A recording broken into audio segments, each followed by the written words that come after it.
Si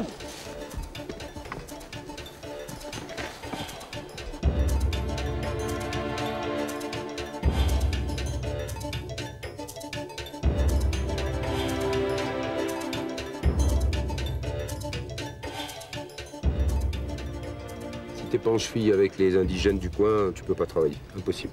Tous les gringos qui ont essayé de rentrer ici, de se mettre à leur compte, ils se sont fait jeter. Il y a des endroits comme ça peut être que relationnel. Si t'es pas cul et chemise avec eux, leur famille, leurs femmes, tout ça, leurs enfants, tu peux pas travailler.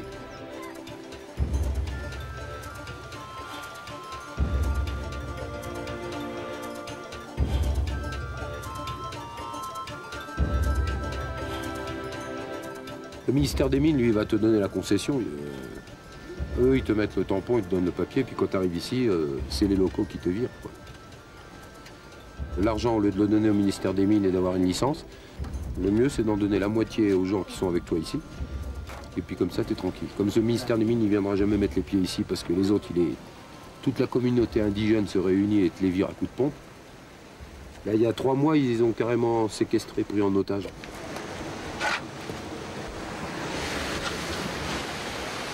Ce qu'on appelle le canalone, on doit l'incliner selon un degré précis. Alors que là, c'est fait à la vas-y comme je te pousse. Tu vois.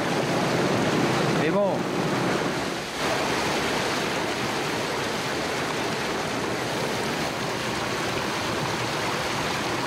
Quand vous voyez par exemple 2 petites pépites comme celle-ci, ça vous paraît tout à fait ridicule. Mais arriver à choper 2 toutes petites comme ça, avec le courant d'eau qu'il y a, et arriver à les voir, ça sous-entend que là, on est sur une concentration extrêmement élevée. C'est-à-dire que quand on va lever le tapis tout à l'heure, on peut s'attendre à des grammages vraiment forts. Oh. Et regarde, 3e là, qui arrive. Oh. Tu vois ouais.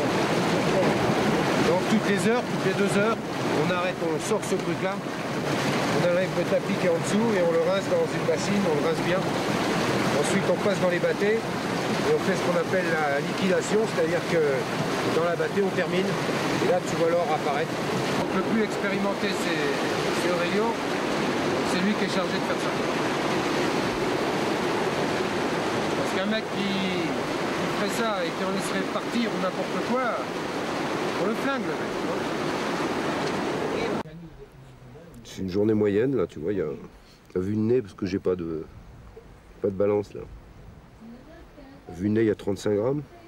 Enfin, si les premières journées, on tape à 35, entre 30 et 40 grammes, ça prouve que le coin est super bon.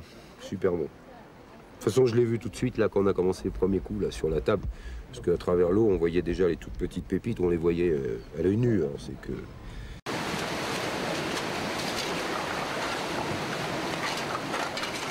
Ça, c'est un 2e chantier que j'ai monté, là, il y a quelques temps ici, là. Donc il y a la première équipe qui bosse en bas, j'en fais monter d'autres là, pour donner un coup de main. Il faut qu'on foute en l'air tout ce qui est ici. Là. Et là on en a au moins pour 3 semaines à dégager toute la merde qu'il y a là. Et là il y en a plein le cul là. On commence à accuser la fatigue, il y en a marre, faut qu'on se mène parce que le Rio va être en crue dans d'ici 15 jours et tout ça, ça va être balayé. Ouais, on a réuni plus que prévu puisque je pensais faire, en 45 jours, je pensais faire 1,5 kg environ d'or et en réalité on a fait plus de 2 kilos là. Et si on arrive à péter le machin avant la crue, on va, en l'espace de 10 jours, on va faire peut-être 1 kilo, en 10-12 jours on peut faire 1 kilo là-dessus. Si j'arrive à tenir les gus jusque là, parce que là il y a la pression qui commence à monter, plus personne rigole. Là si tu veux les mecs ils en ont ras-le-bol. Là ça fait, il y en a ça fait plus d'1 mois qu'ils n'ont pas été chez eux et ils commencent à avoir les glandes.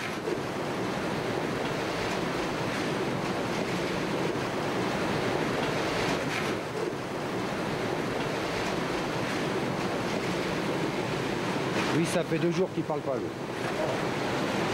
Alors, il va y avoir des problèmes au moment de la paye parce que les autres sont pas d'accord et moi non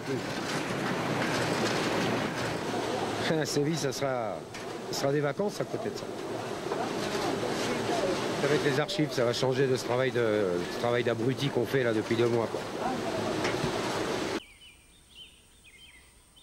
À partir de toutes les infos que j'ai moi, de tout ce que j'ai contrôlé, de tout ce que j'ai vérifié sur le terrain, il manque quelques trucs Et ces quelques trucs, on ne les trouvera pas sur le terrain, à moins d'un coup heureux, un coup de chance, on les trouvera à Séville ou à Salamanque, en Espagne. Les renseignements, ils viennent tous exclusivement d'Espagne. Et aux AGI, Archives Générales des Indes, Séville. Moi, je suis quand même rat de bibliothèque avant de jouer à Indiana Jones dans la boue, tu comprends? Là, je peux passer des 6 heures, 7 heures, 8 heures à décrypter du français ancien, à chercher le papier qui me manque, le parchemin, Ça oui, ça c'est passionnant. Et quand tu vois tous ces trésors qu'il y a autour, des bouquins qui ont été faits il y a fin du XVIe siècle, début du XVIIe, il y a des trésors d'information, quoi.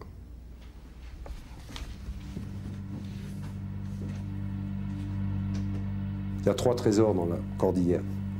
J'entends, il y en a peut-être plus, mais il y en a 3 sûrs, qui sont en archives.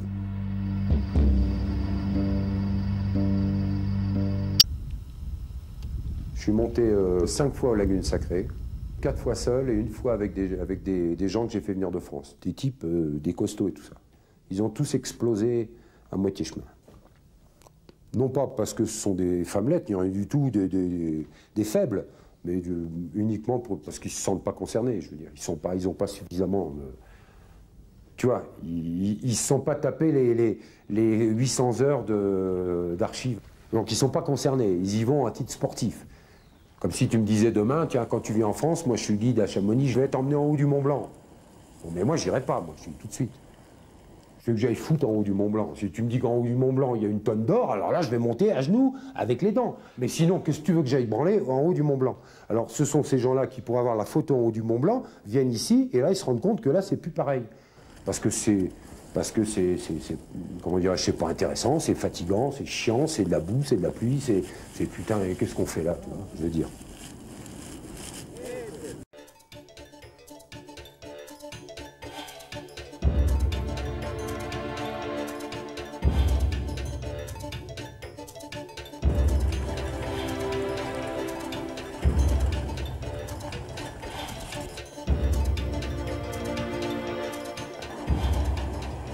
La cordillère des Yanganati est une cordillère d'un accès extrêmement difficile, disons sauvage, personne ne vit là. Le temps y est absolument mauvais 300 jours par an, c'est la pluie, de la boue, du brouillard. Enfin, une zone vraiment inhospitalière où personne ne vit et désertique. Où seuls quelques animaux sauvages, genre ours, pumas et autres sangliers vivent, c'est tout.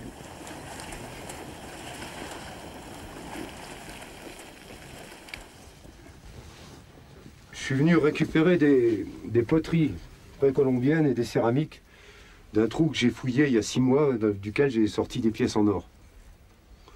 Et d'habitude, les céramiques, moi, je les prends pas parce que tu n'arrives pas à les vendre. Tu amènes ça en France, en Allemagne, on te dit c'est du faux, c'est du vrai, les experts, ils sont pas foutus de faire la différence. Moi, je suis pas collectionneur, j'aime pas ce genre de... C'est pas un truc que je fais, moi, je collectionne rien du tout. Je les ai récupérés parce que je vais en France dans quelques semaines, puis que je souhaitais faire un cadeau à un ami médecin qui est collectionneur d'art précolombien. Et au moins, je sais que ce que je lui offre, c'est du vrai, c'est pas des trucs de touristes. Alors ça, tu vois, ça peut très bien avoir 5 siècles, comme ça peut en avoir 10. Je t'amène ça à Dreux ou chez Christy, le gars, il regarde, il dit « Ah, mais je suis pas sûr que ce soit une vraie ». Alors, plutôt que de lui mettre ma main dans la gueule, je préfère pas en ramener du tout, tu vois, voilà. J'ai arrêté ça, terminé. Pour te dire jusqu'à quel point il ne faut pas de différence entre les vrais et les faux, c'est que pour passer la frontière, pour pas être emmerdé, pour pas prendre de risques, quand je pars, je prends une étiquette, je la colle au cul de l'idole, là, et je marque 6000 sucres. Et voilà, tout simple. Quand je trouve quelque chose, je repasse jamais par le même chemin par lequel je suis monté, je redescends toujours par un autre. Quitte à me rallonger de 2 jours ou de 3 jours. Moi, ça fait plus de 10 fois que je rentre ici. Donc les gens de la ville, du village en bas, ils me connaissent, ils me connaissent de vue. Et ils disent, si ça se trouve, ce gringo, chaque fois qu'il revient, il a de l'or. Ils peuvent très bien me tendre une embuscade sur le chemin un jour pour essayer de me détrousser. Mais d'un autre côté, comme ça se sait que je suis armé, c'est déjà moins évident. Au Costa Rica, j'ai été attaqué. J'avais trouvé de l'or dans des tombes, dans un sanctuaire. Et j'étais plus que menacé, les types m'ont attaqué. Alors là, j'ai été obligé de tirer. J'ai touché, puisque j'ai vu des traces de sang, les types se sont enfuis et j'ai vu des traces de sang par terre. Donc forcément, j'ai atteint quelqu'un, j'en ai touché un, c'est sûr. Ça. Te dire si je l'ai tué, non, j'en sais rien, je crois pas. Non. De toute façon, c'était ou eux ou moi, hein. Il n'y avait pas photo là.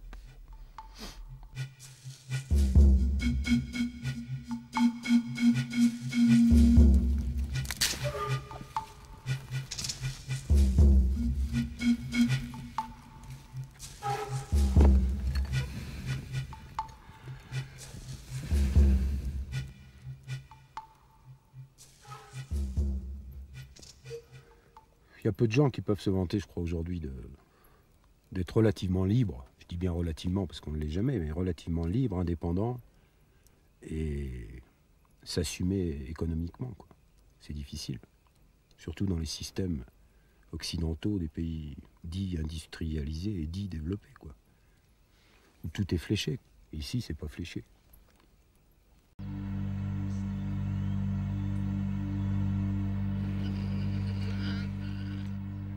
Tu vois, moi j'ai toujours rêvé de réaliser mes rêves d'enfant. Alors sur cette foutue planète, il y a tellement de trésors à découvrir, il y a tellement de choses à apprendre sur notre histoire que je suis pas prêt d'arrêter de chercher.